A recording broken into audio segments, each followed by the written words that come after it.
So I want to talk about the recreation of the human life and the cycle in which that has to happen in order to have a baby. We understand that in order for that to happen, there has to be what we may call a cycle or a period for the woman. And the only thing that can stop that cycle from taking place is a seed.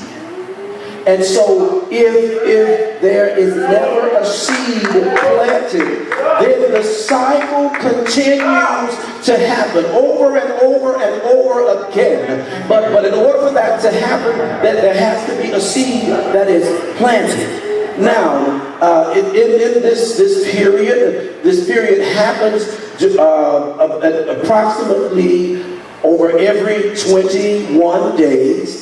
And it lasts for about 5 to 7 days. And during this time, y'all can relate, during this time, they get a little sensitive and don't talk to me. And if you talk to me, you better say it in a certain way.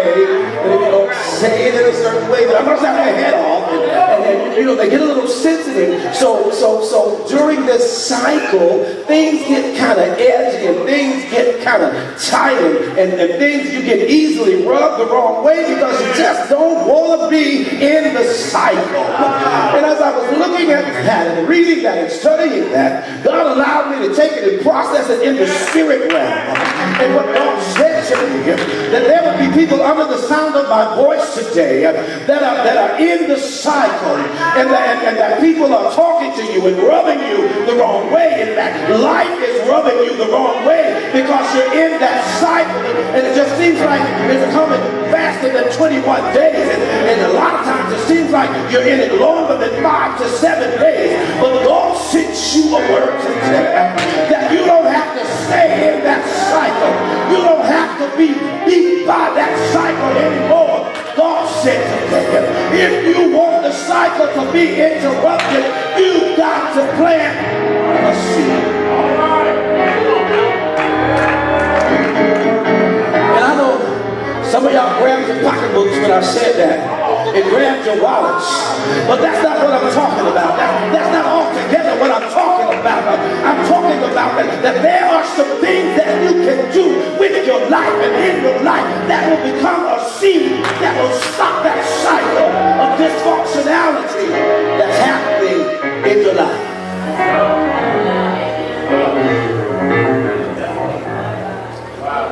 Tell your neighbor, it's time to stop.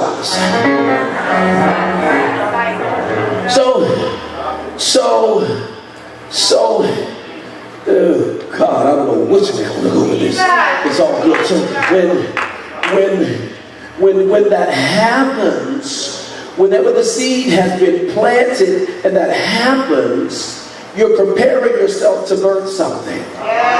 And so I want us to look at all of this and process it and put it in perspective and understand that if we are walking in a season where we are thriving, we're birthing something.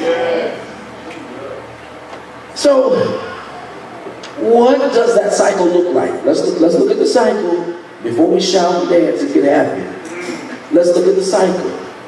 We find ourselves in cycles of unhealthy, toxic relationships.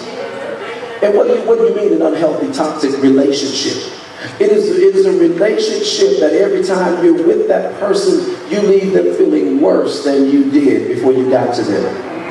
You felt good before you got there, but you leave them and you're feeling sad and beat up and depressed, and they're saying things to you in a condescending way that makes you feel smaller than who you really are. It's a toxic relationship, and in some instances those relationships even become physical and abusive. And many times what happens is we find ourselves in those kind of relationships, and because that's all I have, that's all mama ever had, that's all I ever saw with grandmama, then I just feel like this is the way it's supposed to be.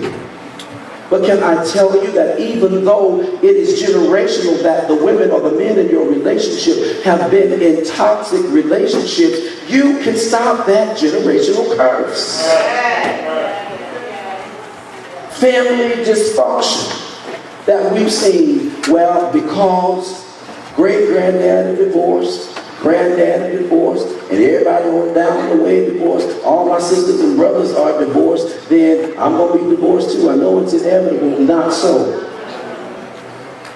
You have the power to break that family dysfunction. Mother Sims, I didn't see you, but I was going to ask you if I could tell this story. But I'm just going to tell it, and you're my aunt, so you can whoop me later if I tell her something I don't need to be telling. But look at her. Stand up, Mother Sims. Look at her. Look at her. I didn't even have to tell them that. You can say they just clapped over there. But can I tell you that in my family, there is a dysfunction with alcohol. All of my uncles and the uncles on my father's side, their lives were destroyed. I don't even think I have an uncle left on my father's side. They all, I may have one. They have been destroyed by alcohol. And so I looked at that, and I had to make a decision as to whether or not that cycle would continue with my life. But can I tell you, I looked at that cycle, and I've had a drink or two, yes, I have. But I looked at that cycle and decided that was not going to be my destiny. That was not going to be my fate. We would go to their house and they would be sitting there, can't have stand up and can't have talk, and you're trying to carry on a conversation with them, and you're doing like this because you don't really want the older to get in your brain. Anybody know what I'm talking about? It was family dysfunction, and I looked at it and I said, I don't care how long it's been in the family, but I believe that God has something better for me. I don't have to go that way. I'm going to be better than that. And not that I'm better than them, but God is going to take me, and whatever that seed is that's in them that's making them do that, God's going to give me a spiritual blood transfusion, and I don't have to be subject to that. But let me go back to Mother Sims. When we were little, we used to love to go to her house, because Mother Sims was going to make us laugh, and she was going to cook that macaroni and cheese and all that good old food. But the thing we really loved about her was she was always jolly, and she was always like to have fun. She won't get me now, but don't let her get a little sip in her. Mother Sims get a little sip in her, and she get real loud and raising her voice, and child, we gonna have a good time, and we would just laugh. Mother Sims was gonna make you have a good time. She wasn't Mother Sims then. and I mean, just drunk and couldn't hardly stand up.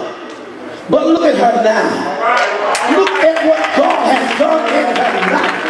Oh, she can tell you some stories. She can tell you some stories about times that she didn't really know if she was going to make it or if she was going to live to see tomorrow, because she was so drunk and so intoxicated with what was in her body. But look at her now, and the only way, stand up, Mother Sims, the only way she's able to stand up and lift her hand and give God the glory and was not destroyed was because she made a decision. I'm going to break the cycle. Even though his family dysfunction is not going to take me out.